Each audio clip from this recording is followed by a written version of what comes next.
E aí, pessoal, tudo bem com vocês? Rogério Gimenez para mais um vídeo aqui do Vida de Advogado. E no vídeo de hoje eu vou mostrar para vocês uma apresentação que eu fiz para um grupo escolar, né, do estado.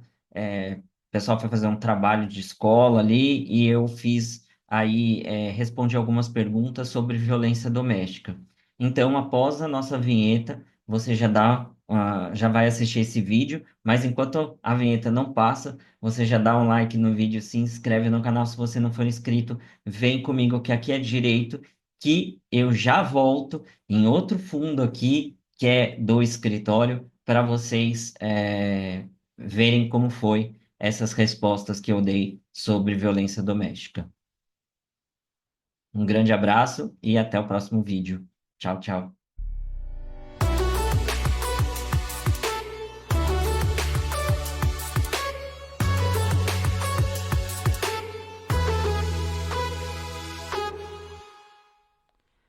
E aí, pessoal, tudo bem com vocês?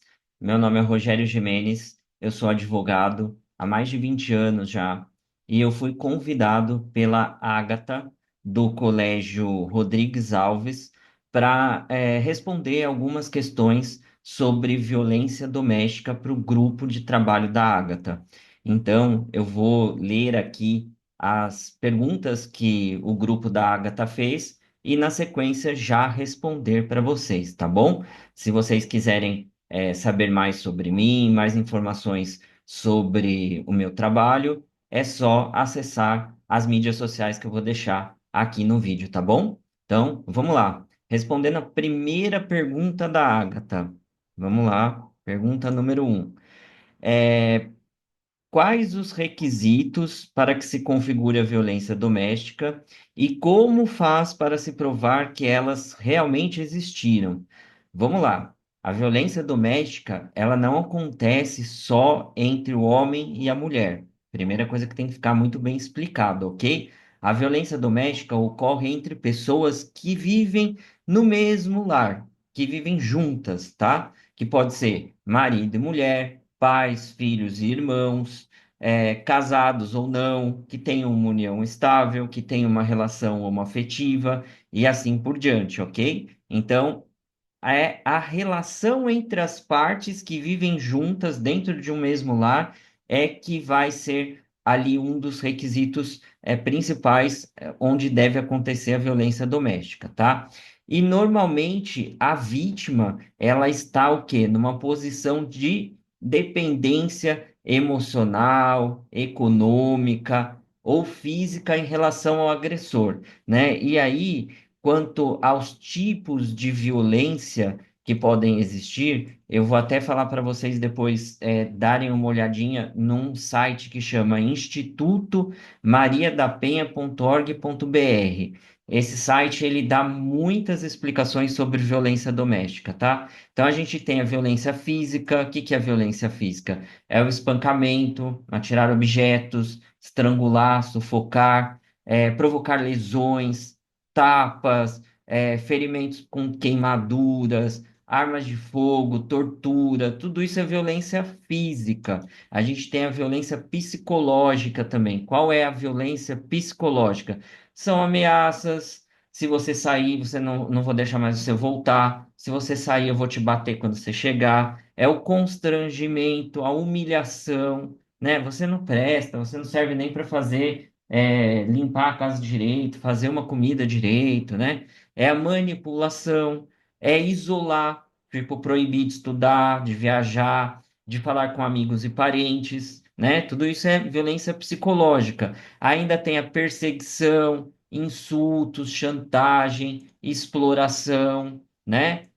Limitação do direito de ir e vir, ridicularização, tirar a liberdade de crença, não, você não vai nessa igreja, não, você não vai seguir essa religião, né? Enfim, tudo isso é violência ali psicológica. Aí a gente tem a violência sexual, né? Então, estupro, obrigar a mulher a fazer atos sexuais que causam desconforto ou repulsa, mesmo sendo casada, a mulher falou não, não é não, né? Impedir o uso de métodos contraceptivos e forçar a mulher a abortar, forçar matrimônio, gravidez ou prostituição por meio de coação, chantagem, suborno ou manipulação, limitar ou anular o exercício dos direitos sexuais e reprodutivos da mulher.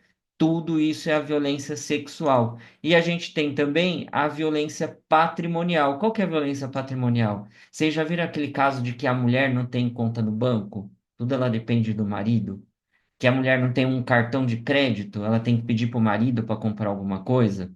Então é controlar o dinheiro, deixar de pagar a pensão alimentícia, destruir documentos pessoais, estelionato, privação de bens, valores ou recursos econômicos, causar danos propositais a objetos da mulher, dos quais ela goste. Então, tudo isso é a violência patrimonial. E, por fim, a gente tem aqui a violência moral, que é acusar a mulher de traição, emitir juízos morais sobre a conduta dela, tipo fazer críticas mentirosas, expor a vida íntima, né?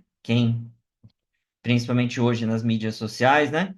Rebaixar a mulher por meio de xingamentos que falam sobre a moral dela, desvalorizar pelo modo de se vestir. Nossa, você tá, já ouviu isso? Quem já não viu isso? Essa roupinha aí, né? Então, tudo isso é a violência moral, ok? Então, falei aqui para vocês dos requisitos para que se configure a violência doméstica, os tipos de violência, né? E também a Agatha, o grupo da Agatha me perguntou, mas como que eu provo que essa violência existiu, né? Ah lá, como faz para se provar que elas realmente existiram?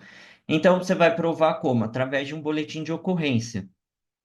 A mulher vai na delegacia, faz o boletim de ocorrência, não pode ser negado fazer esse boletim, tá? Aí, como que ela vai provar? Mostrando os ferimentos.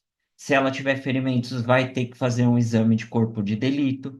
Aí, prova também com fotografias, relatos de vizinhos, amigos ou familiares que tenham presenciado a discussão, os xingamentos, as brigas constantes, né? Mensagens de áudio, então ela pode ter conversas ali no WhatsApp que comprova aquela violência cometida pelo companheiro ou pela companheira, né? Porque também pode ter violência doméstica da companheira para o companheiro, né?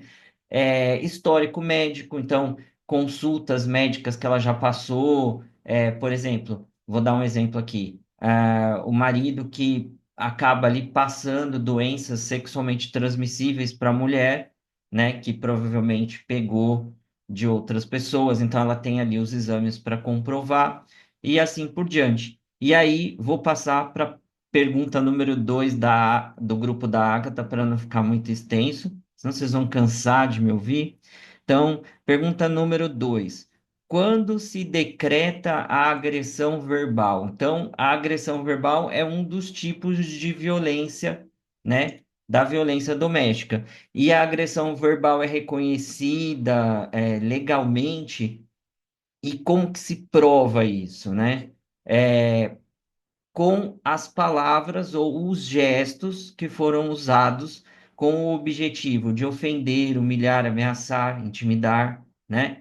E como que a mulher vai fazer para provar, né? Então, a agressão verbal ela se configura como?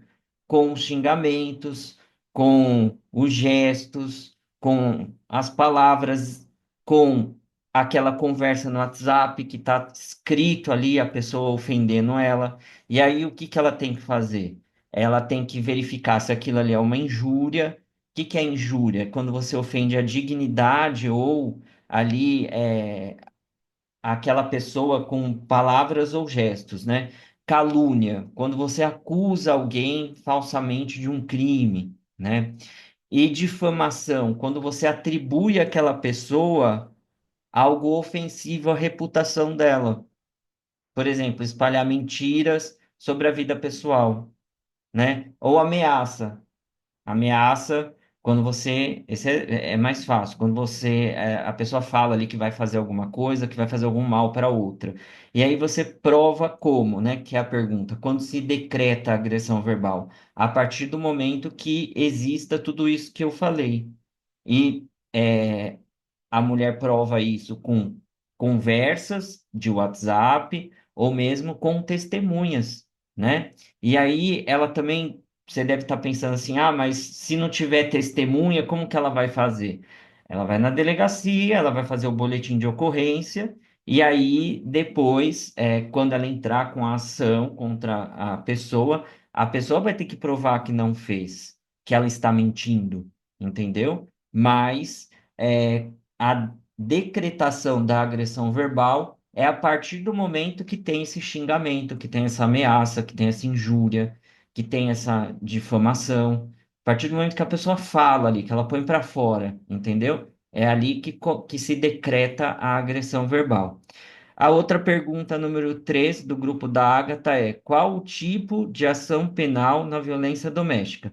Então, o tipo de ação penal na violência doméstica é o que a gente chama de ação penal incondicionada. E aí eu vou tentar explicar isso de uma maneira bem simples para vocês entenderem. No direito penal, a gente tem dois tipos de ação: a condicionada e a incondicionada. A condicionada é aquela que depende da vontade da vítima para que tenha um processo, para que exista um processo contra aquele agressor. Então, a vítima tem que falar: olha, eu quero que processe aquela pessoa.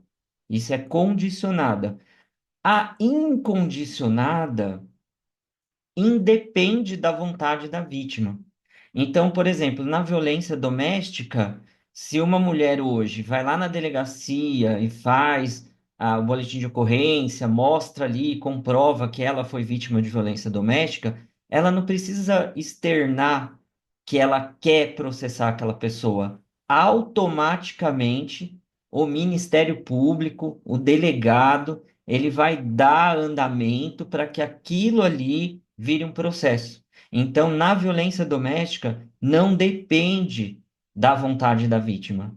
Dela falar, ah, eu quero que processe. Isso é indiferente, é automático, tá? Automaticamente vai ter um processo. E aí, eu já vou entrar na última pergunta do grupo da Agatha, que é: qual o caso mais delicado de violência doméstica que você já defendeu? Na verdade, foi um caso que a pessoa foi presa, né? Era um marido e mulher. Então, ele agrediu lá a mulher, os vizinhos chamaram a polícia e ele foi preso. E aí eu cuidei desse processo e o que que aconteceu? Como ele era réu primário, como ele nunca tinha cometido nenhum crime, e eles eram marido e mulher, o juiz deu ali a medida protetiva para que ele não se aproximasse da mulher e permitiu que ele respondesse o processo em liberdade. E aí, para minha surpresa, adivinha quem foi buscar ele lá no portão do presídio, quando ele foi solto?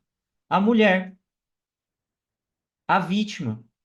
E aí, essa medida protetiva de que ele não podia se aproximar dela automaticamente se revogou, porque ela foi lá buscá-lo, né? E aí ela falou assim para mim: ai, doutor, eu queria tirar o processo. Eu falei: então, mas o processo independe da sua vontade, porque é aquela ação incondicionada. Então o processo vai prosseguir. Ah, mas é meu marido, não sei o quê, a gente bebeu um pouquinho, tal, tal, tal. Eu falei: então, mas agora o processo vai prosseguir, né? E aí o que aconteceu? Ela foi lá no cartório, explicou a situação, que ela tinha voltado, se reconciliado com o marido, que ela buscou ele na prisão, e aí o que aconteceu? A medida protetiva dele não se aproximar foi revogada, ele foi sentenciado, ele respondeu ao processo, tá? Mas, que eu me lembro agora, ele acabou lá no final prestando serviços para a comunidade, pagou multa. Então, esse caso foi bem delicado. Por quê? Porque teve agressão, tanto que ele foi preso, e aí depois ele foi, né? Aconteceu tudo isso. E aí eu tive um outro caso também que eu defendi o agressor, né? Ele bebeu, usava droga, ficou um pouco alterado, e aí numa discussão acabou agredindo a mulher. Aí ele foi preso. Aí eu, e ficou preso um bom tempo. porque ele já tinha cometido crimes anteriores, que não vem ao caso. Mas ele ficou preso um tempo, ele não conseguiu responder ao processo em liberdade. E aí eu cuidei desse processo, consegui diminuir a pena dele, e ele foi solto, voltou com a esposa, que inclusive ia visitá-lo na prisão. Estão juntos, estão fazendo tratamento para ela engravidar, inclusive, e ele não agrediu mais ela. Então, tive esses dois casos aí que eu lembrei para contar para vocês. Então, eu espero que eu tenha ajudado o grupo da Ágata. Eu agradeço aí pelo convite e estou à disposição, de vocês para tirar dúvida. Tem meus meios de contatos aqui embaixo, então fiquem à vontade para mandar alguma dúvida. Muito obrigado, um grande abraço para vocês e até a próxima. Tchau, tchau.